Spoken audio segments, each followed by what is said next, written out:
akkasuma warra hiraar keessa badee fuudha irraanfateen galchii xabbasaduu jennaan gurbaa fuudhee karaa shari'aatiin niitii isaa dhungateen rabbisi haa koobuu dhiisi ijoollee sobuu jennaan warra namni sababa isaatiin jaalalaan qophatti waadamee gubateen.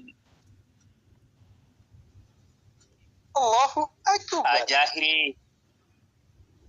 Haajahiree silaas rabbuma kan guutu nama hedduudhaatu kophaa ofii rafee osoon dammaqin dukkanatti hafee du'aayii godhaaf mee keessummoota keenya akka dammaqutti warris riphise san rabbiin haa qunxuuxu. Rabbiin ni dandayaa haadha manaa gaarii itti nuufaa qabu tan qabne girgirii tan dalagaan malee isattis hin dhiifne bilaashuma deeme godhuudhaas shirshirii. Allahu akbar. Akkana kuno ashirshiri godhu rabbi haata'uufi.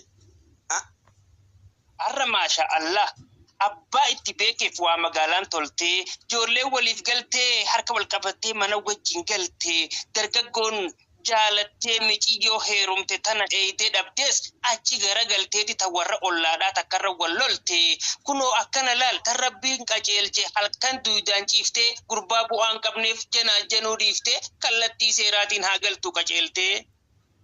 Allahu akbar.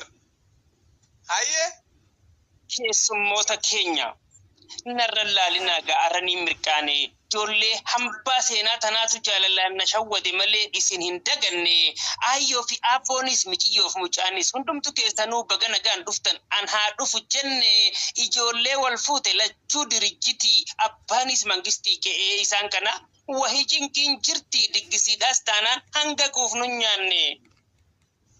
Allahu akbar. Akkasuma nyaanne nullee numa jeeytana. Nyaanne quufuu keessa bari soko isinuu qiyaasaan maletti garaa of gugguunne usaa inuun taane gurbaa tokkoon arge kan dur wajjin nyaanne obsaaniin dubbisaa takkaa waliin garre eegaa addaan baane waggaa 10 guunne akka miree jiruun yaasaa iba gaafan kophaatiyya jiru ilmi koo hangafa amma dardaroome yaa jaalalloo duuba ati ammalleen fuune. Allahu akbar.